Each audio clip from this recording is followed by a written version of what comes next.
Hey y'all, Melissa here. As they say, good leaders know how to delegate, so I've stepped in to dictate this issue of Big Talk for Carlo. These are still his thoughts, just my voice over top. If you want to hear Carlo's voice, feel free to book a call with him via our website. How's that for a smooth but cheeky plug of one team? Anyway, on to the newsletter. This month, Carlo shines a light on the price of unresolved conflict in the workplace. Let's dive in. Conflict wastes time, feels personal, and leads to unnecessary tension within the person and the organization. Conflict arises when people aren't given the tools to effectively communicate with each other. Thriving organizations are built on strong relationships, and relationships are built on conversation. There is no relationship without productive conversation. That being said, conflict is not objective disagreement.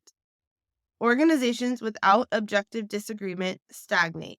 Yes, objective disagreement can sometimes feel uncomfortable, but that doesn't mean it should be avoided. Objective disagreement is necessary for organizations to learn and make the best decisions.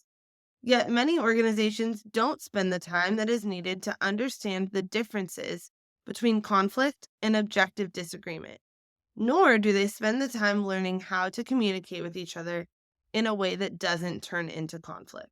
Let's unpack these two issues and reveal how I've tackled communication to reduce conflict across my and my customers' teams.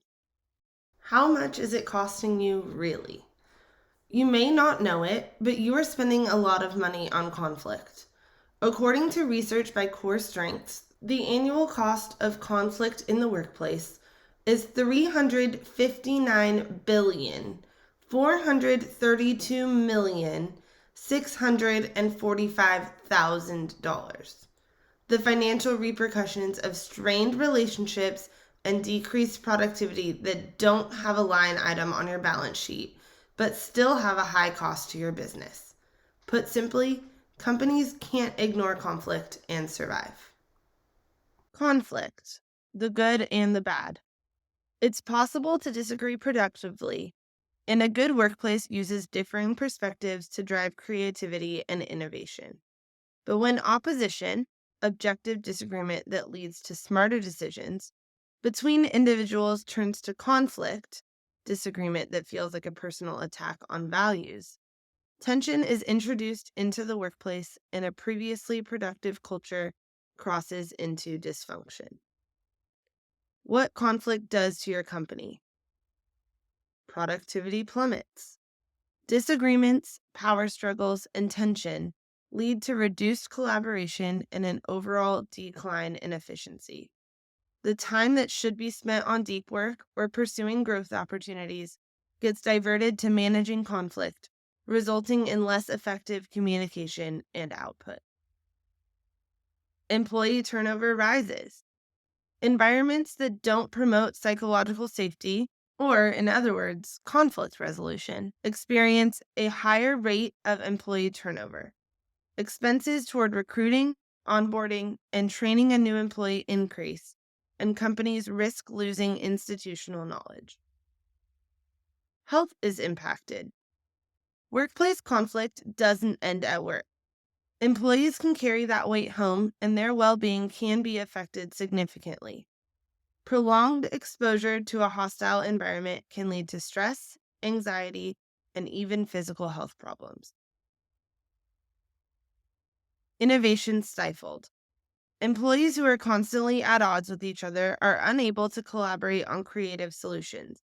An environment that encourages respectful, open dialogue and diverse perspectives is essential for fostering innovation.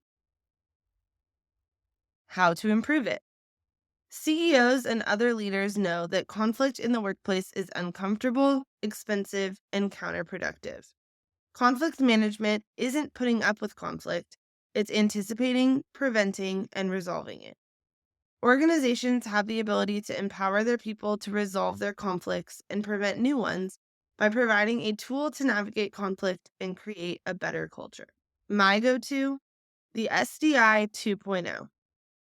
The Strengths Development Inventory 2.0, also known as SDI 2.0, is an award winning, scientifically validated assessment from the Core Strengths platform.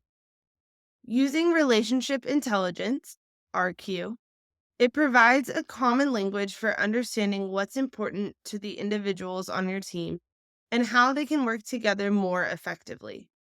Rather than focusing on what people do, the SDI 2.0 helps them understand why they behave in certain ways and how they relate to each other. It provides tools for choosing the right strengths to make the right decisions, even in high stakes situations. Interested in learning more? One team and I believe in this platform so much that I've become a certified SDI 2.0 facilitator. We now offer SDI assessments for your whole team to improve communication and reduce conflict. After an assessment, your team will attend a workshop where I will walk through individual results, the overall team makeup, and what this means for how you can best work together, including how to apply relationship intelligence to put everyone on a productive path to result, discover how to use the right strength at the right time for greater effectiveness, promote healthy opposition and resolve conflict without damaging relationships, mobilize team strengths to execute strategy, develop effective communication that comes from authentic connections. Let's hop on a call to chat through some of the conflicts you've noticed within your team and pinpoint the specific ways that SDI 2.0 will minimize unnecessary future costs. Big Talk: How C-suites of life sciences startups get big shit done. A monthly newsletter. What if C-suites sidestepped the small talk, the fluff that keeps them busy at being mediocre? What if instead they focused on the big stuff that'll make their organization thrive? Big Talk is here for exactly that. Click that subscribe button to ensure you don't miss a post.